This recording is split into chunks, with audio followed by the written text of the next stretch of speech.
I was showing you this when I realised that it wasn't filming. I spent half a day working out what I was going to put on my cover. So rather than put you through all of that drama, I'm having this doily, I'm having this jewellery, which is going to be made into a little pattern. This doily up to this edge, which is what I think I'm having, which will then mean this goes to here and looks like that. And then we've got this piece of jewellery, I don't know what it was, I think it was a bracelet or something. So I'm going to get all these pieces joined together, and then there will be this button which will be attached as well. So the idea, the little trick I did was just hooking that over here. Hook that over there, I'll press that down with my little pliers. Okay, so that held that there in place, and then I could just have those three there, but that kept the button from falling off. So that goes there. I don't know, I may have a button on either side and do a little, so at least I've got an extra button if I need it. So that's one idea. So fairly simple-ish, but I think very effective. Okay. I don't know if it needs a tie. This is my prototype and it doesn't need a tie. This one's got 2 signatures. I like it without one because I don't want to cover up the picture. I'll probably leave it without a tie, and then you can always add one. A bit of satin ribbon will be all you need really, just if you need to hold it closed. And then there was these roses that can go up here along that edge, and these along here. Okay, so that's a possibility, although I don't know if I like it without. If I don't put them on, what I might do is send them with the journal to the winner, so if they want it on they can add it. So I'll just know, I'm not too sure whether I like it with or without. And then I had filled up these extra little spaces with these extra bits that I had trimmed off here. That still needs more trimming. So I had put that in here, so you know, when I glue that down, that'll look like it's part of the design. That would go in there like that. And then you could add these extra ones in like this. And then there's one there, or I could use bits of this one. Let's just cut one of these off. Doesn't that just fine? Yep, but I could use things like that in there, and another one down here. Take those away. Took those 2 away. I don't mind those. I actually quite like that. Take that away. If I take that away, I would take that away as well. So that's what it would look like. I do like the simplicity of that. What I may do is just, this is definite. I'll put the definites down. A few little things to do to make this into a piece, and I need to trim the, just going to neaten up this doily, all this extra fabric that's underneath the lace. So I'm just going to trim really close. I won't do that on camera, I'll just pause it and I'll trim it up. Okay, we're ready to stick this onto the cover. So I'm going to just start with the point where I want it to meet, which is exactly halfway.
So far so good. peeling it back. The centerpiece might be a bit of a problem. Do we just go around the edges? Oh dear, I wonder if I should have sewn this to that.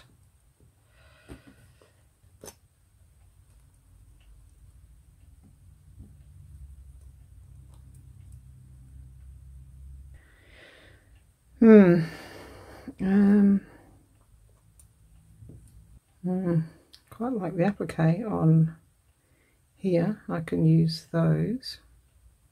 I can use more of those. Let's cut a few of those off. If we don't use them here, I'm sure we'll use them somewhere in the journal. Put one in each corner, possibly.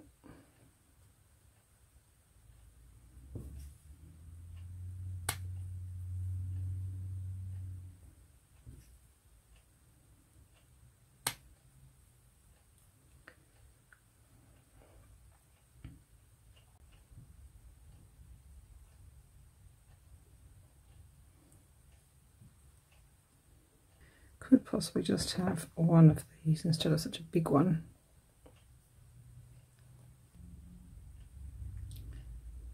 Do we like the applique on its own?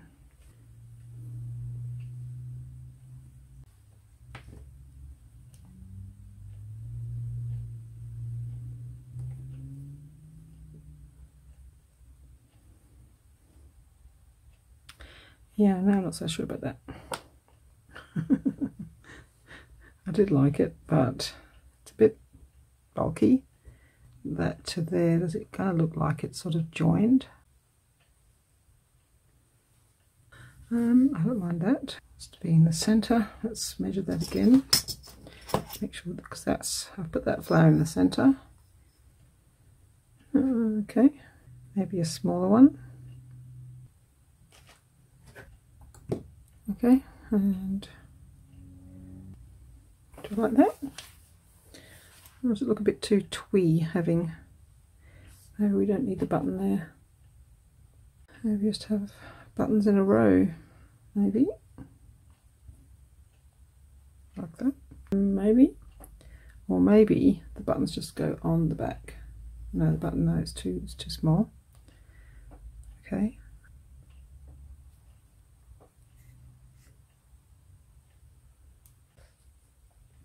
Okay, we'll take these off. They're going to be glued on except for this. I still don't know how I'm going to get that on. Alright, so we need to sew that on in the centre. Okay, I'm going to put some Fabri-Tac on this metal part. Okay, squish that around, hold that in place.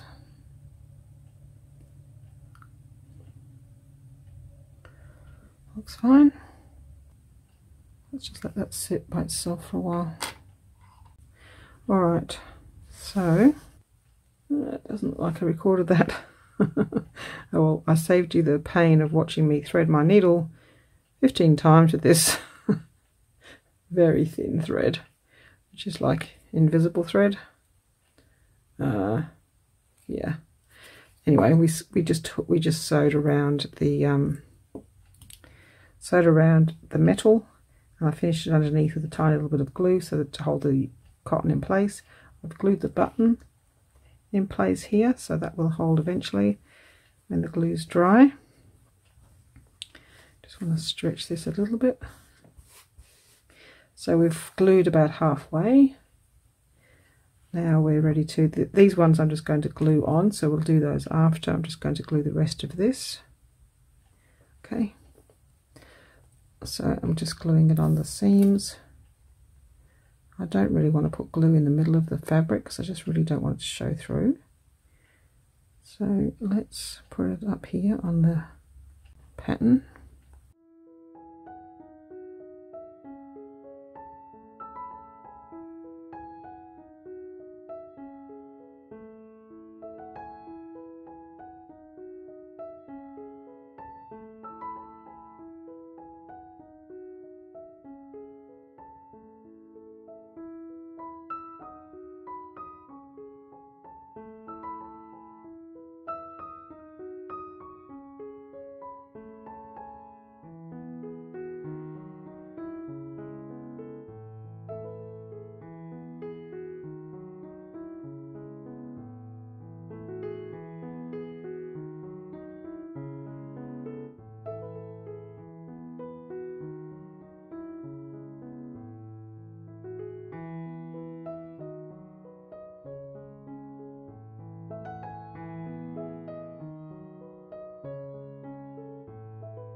that's looking much better. I like it. I like those extra pieces. This rose, oh, whoops, I cut that wrong. But this rose matches this doily so much, considering the doily is definitely second hand, and the rose was new. The rose trim I just got from, it's just exactly the same. Maybe this doily's not very old. I don't know. Very nice. Okay, let's do these two because I think these are definites. See if we can just shove that underneath. Cool. And then this one, it's going to go under there. I'm liking it. I do love this doily. In my stash, well, for a few months. Yeah, I'll have to look for another one like it because I just really love it. It's very nice. Very pretty. Alright, let's do these little roses. I think they look fine. Cover is nothing like I imagined, and it's all symmetrical and neat. However, it is very different to the other one. Make sure you get the flower the right way up. Hard to tell, but that's the wrong way. Yeah, so the picture that I picked for the cover has not eventuated. But that's fine. I just go with whatever's my favourite thing at the time, and if the picture's not my favourite for this journal or for my giveaway journal, then it's not my favourite. Anyone who's watching who hasn't seen my giveaway video, I'll link it below. But this journal is being given away. I did say when I had 100 subscribers. However, that's looking to be optimistic. I'm probably going to give it away in May.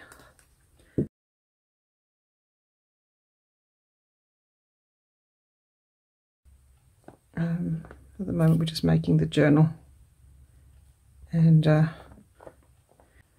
oh no, that's gone the wrong way. Oh, I don't like that, sorry. It's going to have to go back the other way. Put a bit more glue on it. Oh, I can't have them going opposite ways. That would not be good. Petals in, flowers out. One more. Oh, I like it. I don't think there's going to be a title on this journal because I don't think there's nowhere to put it. So it's just going to be as it is. It's not going to have a name. Okay, so that's those. So now we've got this one down here.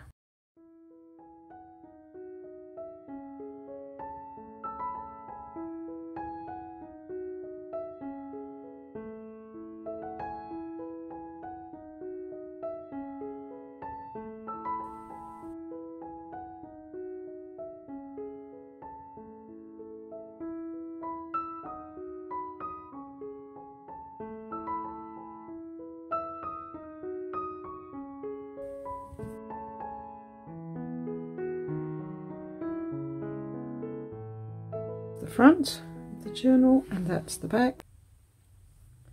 I might put another rose in that blank space up there, maybe this bigger one. No, maybe the smaller one.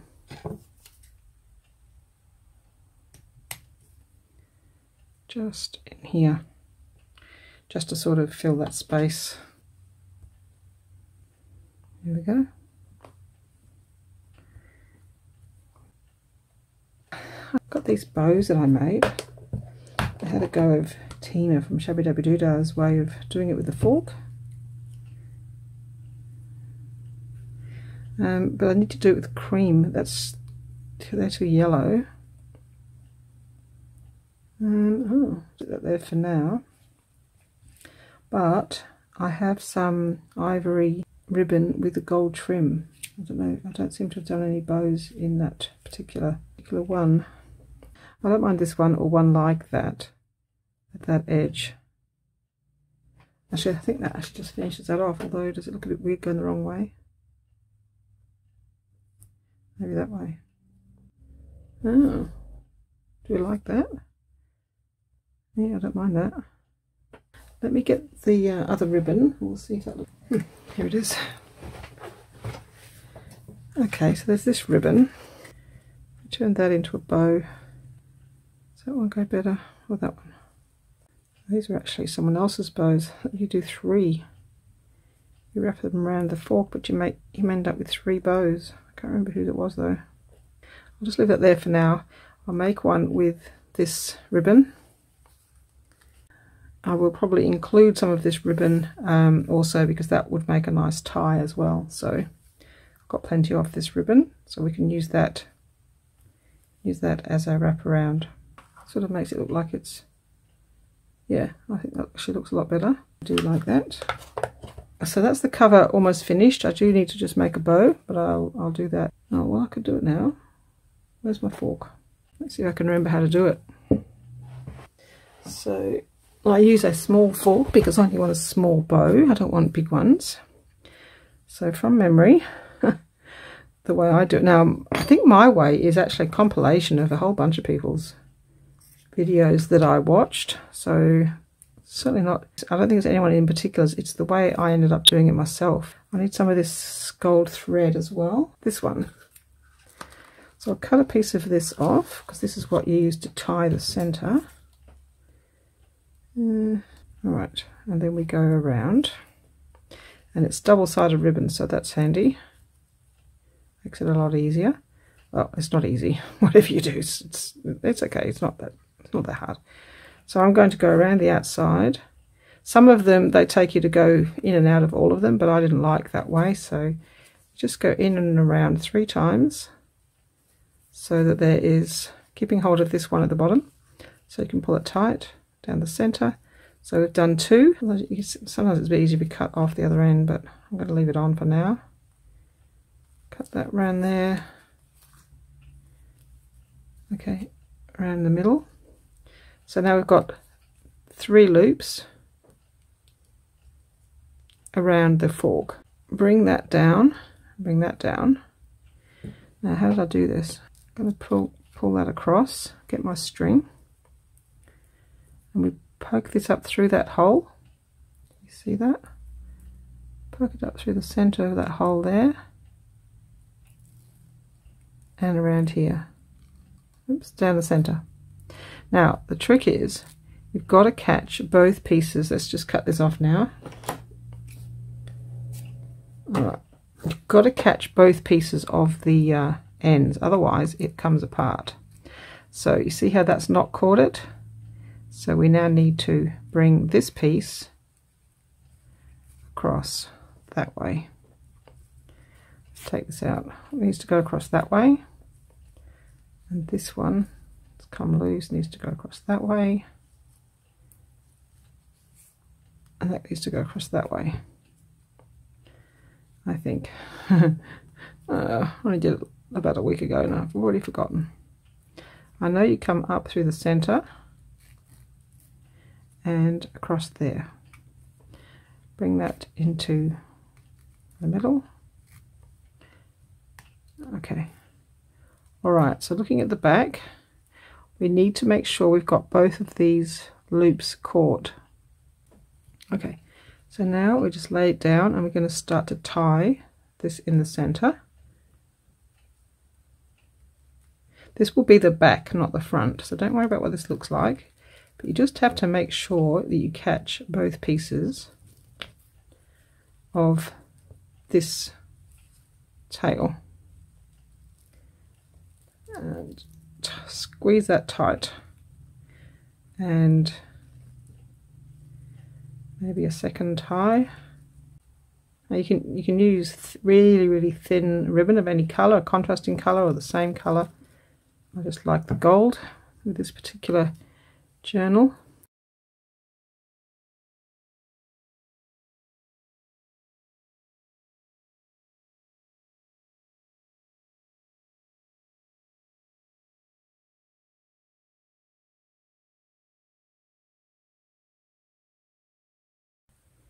So now it's ready to come off. Should be able to make that work. We'll cut them at the end. Let's get them glued into position. We need to, oh that's right, I remember now, we do need to glue that. Alright, so now we need to add glue.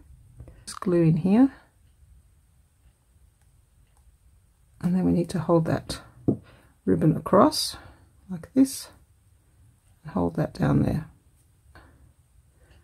and that one will come that way. Okay, let's just see how that's going. I'm going to cut them quite long to start with, and then we can trim them off if we want to. So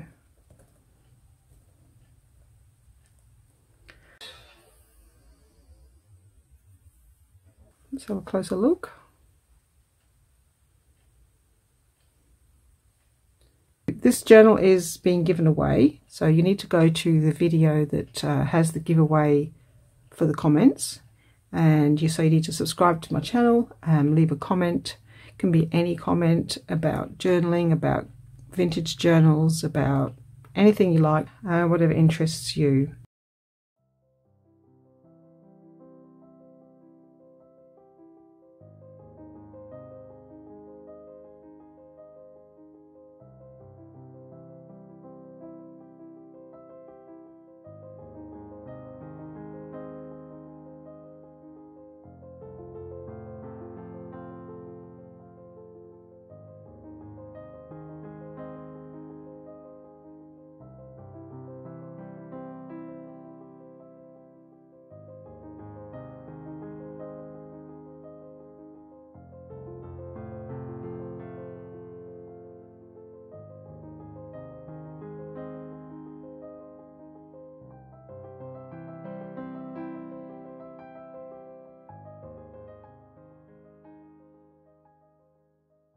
Lots of interesting papers, a couple of Edith Holden book pages, and we'll be making some Edith Holden tags, decorations, and of course other kinds of decorations. So over the coming few weeks I shall be decorating the journal. I hope you like it. Comment about it if you do, that would be wonderful. Head over to the link provided below to enter to win this journal. It's going to be given away sometime in May. I don't know how long it takes to get 100 subscribers. I have no idea. All this YouTube stuff is very new to me. So it's really difficult to get started at the beginning of a YouTube channel. You don't get seen in the browse. You don't get picked up in the in the YouTube algorithms until you've got subscribers and likes and comments. And you can't get subscribers, likes and comments until you get seen by the YouTube people watching YouTube. So it's a real catch-22 situation getting started. I'm sure once you get your first 100 or 500, it kind of snowballs and perhaps gets a little bit easier. But it seems the first 100 might be the most difficult. But that's okay. I'm not in any rush. I just wanted to do a giveaway. If you haven't subscribed yet, and if you would like to win a junk journal, this is the one to enter because you have a very good chance of winning. Anyway, that's enough rambling from me. I'll see you in the next video. Thanks for watching. Bye-bye.